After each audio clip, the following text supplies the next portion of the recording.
Welcome back for some more RPG chat. This time we're going to be going over Final Fantasy III. Just be clear for any confusion, I do not mean this Final Fantasy III. This is Final Fantasy VI in the series, and which is the best Final Fantasy game ever. So Final Fantasy III kind of went back to the Final Fantasy I roots for things, where, there's the layout, you have the characters on here, and it relies heavily on the job system, but, everyone starts out. In the Pixels Remastered, you start as an Onion Knight. And this one, pretty early on, will toss you right into combat, and you have your funny-looking heroes to fight in here.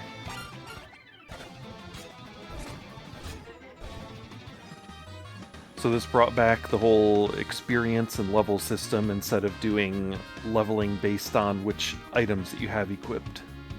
This one also brought back having it where magic points are based on what level of spell you're using instead of having an actual magic point that spells take away from overall.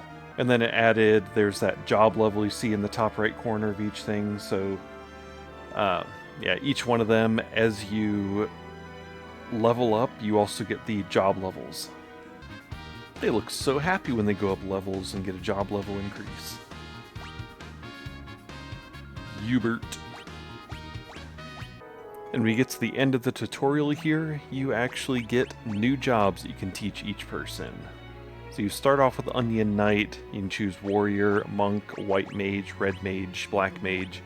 You can change your person at any time that you want. Yeah, the only issue with it that I have with this game is it doesn't really tell what each job does. It tells which weapons they can use. You can kind of guess, monks, they're always little punchy fist people. Warriors just use a whole bunch of weapon, heavy armor.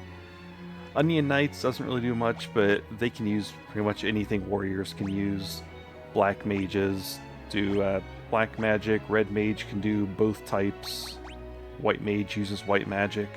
Now just show a game that's a little bit further through here. There might be some spoilers, some of the different jobs in here, but this game's been out for a while, so hopefully this doesn't really spoil that much for you. But as you discover the crystals in it, you actually get more job classes opened up. So, there's a whole bunch of different things that you have to choose from. So you can definitely build any type of custom group that you want, because there's just so much to do in here. One of the things that I mentioned in the last one was formation.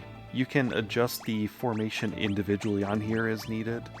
So I'd recommend having casters and any of the range attackers, just have them in the back. So you have an inn, you have a weapon shop, an armor shop, then you have the spell shop.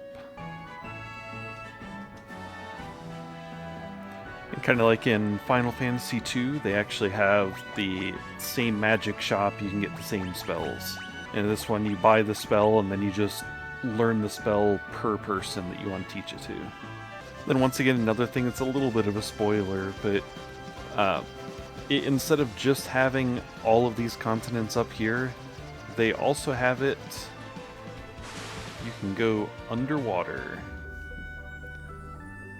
And you can do a bunch of stuff down here too. By a bunch of stuff, I mean a little bit of stuff. So overall, I found this game to be really good. It's definitely an improvement over 1. 2, I kind of consider to be its own type of thing. The mechanics and everything are so different than 1 and 3 that it's kind of its own type of game. But still, if you go based on the story, this one is so much easier to follow than 2.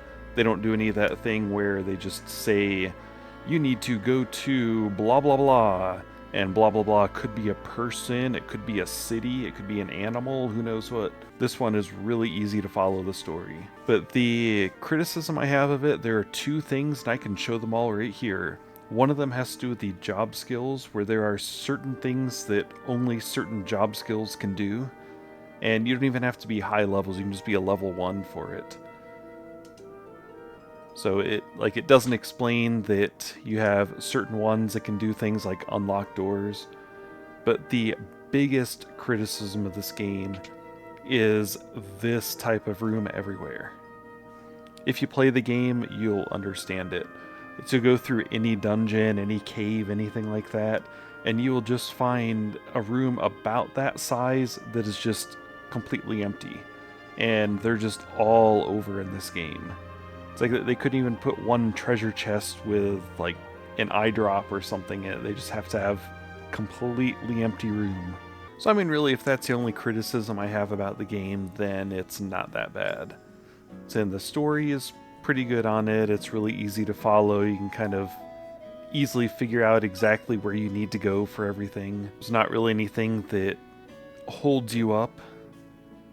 Didn't even have any issues with getting to like certain levels and not being able to finish certain areas and having to grind. Everything just kind of flowed pretty well with this game. They also go all out with the dancing in this one, so it's kind of interesting. But yeah, overall, I'd say this game's definitely a good one to try. It's on the Switch, it's on Steam, might even be on like Android and iOS. If you have a Game Boy Advance or a Nintendo DS, then you might be able to find one for a decent price somewhere, but it might be a little tough to find. So let me know in the comments what your favorite Final Fantasy game is, if you enjoy any of these older pixel ones, or if you enjoy the newer ones. Also, let me know how much of a noob I am, if I missed anything, what your favorite parts of these games are, if there are any mechanics you enjoy based on 1, 2, or 3 that are different or the same in each of them. If you enjoy these little RPG chats, then leave a subscribe and a like and all those kinds of fun things. Hope you enjoyed this. Have a nice day.